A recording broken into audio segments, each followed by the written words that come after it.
m'avez posé deux questions. Votre première question concerne la sécurité des enfants à l'entrée et à la sortie des écoles des Merles et de l'école des Fleurs, en nous accusant de mal traiter ce problème et de n'avoir donné aucune directive de la mairie aux écoles en matière de sécurité. Ces affirmations sont totalement erronées, car la sécurité des enfants est bien évidemment une préoccupation importante et des dispositions conséquentes ont été prises à ce sujet.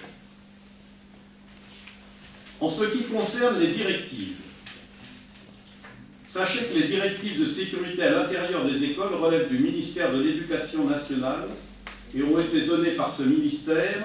Leur mise en œuvre dépend du directeur d'établissement.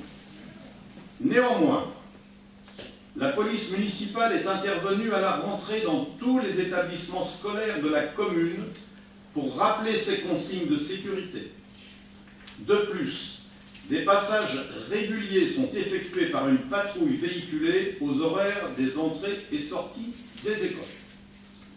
Plus précisément, concernant l'école des Merles. Vos informations datent visiblement puisque sur la sortie rue d'hier, un dispositif de barriérage a été mis en place et contrairement à ce que vous dites, la police municipale est présente à cette sortie. Ces dispositions sécurisent mieux cette sortie et ont été définies et mises en place en concertation avec Madame Poul, directrice de l'école.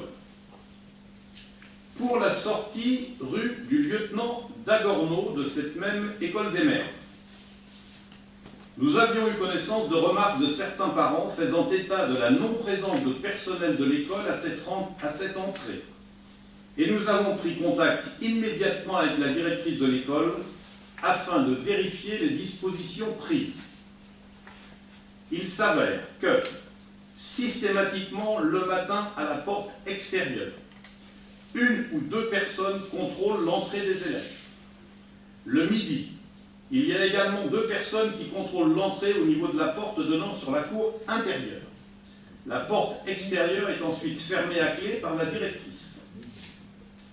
Il est vrai qu'il y a des locataires aux étages supérieurs de cette école et que ces locataires doivent pouvoir rentrer chez eux par la porte extérieure.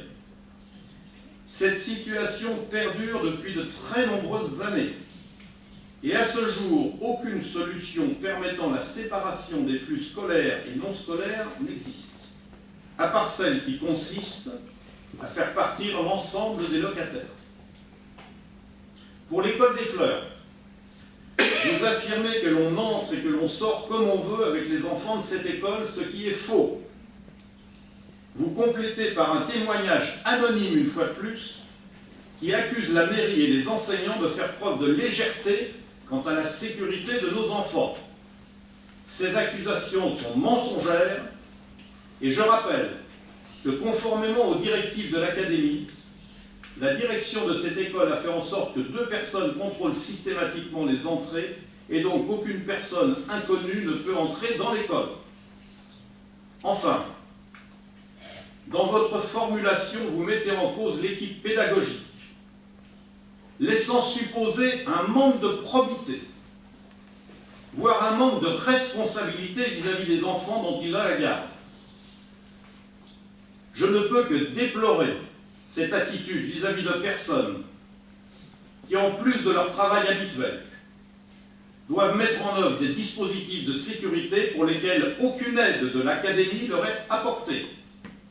Et pour ma part, je leur adresse toutes mes félicitations pour le travail effectué. Pour conclure sur ce point, je vous rappelle que la mairie, très concernée par la sécurité des enfants, fait le maximum pour compléter le dispositif à l'extérieur de l'école par, entre autres, l'adjonction d'un visiophone. Deuxième question. Votre deuxième question porte sur le vide-grenier. Question dans laquelle vous mentionnez une remarque anonyme, encore une fois, supposée être celle d'un participant qui n'aurait pas été contrôlé à l'entrée, et vous me demandez ce que j'en pense. Sachez que sur de telles remarques totalement anonymes, je n'apporterai aucun commentaire. Ce que je peux vous dire, c'est que dès 5 heures du matin, les équipes d'élus, le personnel municipal et les équipes de sécurité, c'est-à-dire 5 policiers municipaux, ainsi que 8 agents de sécurité, étaient à pied d'œuvre. Et que, à ma connaissance, les vérifications nécessaires ont été effectuées pour tous les véhicules et tous les participants. Le dispositif de sécurité mis en œuvre a été le plus important jamais mis en œuvre pour une brocante à Villecresnes.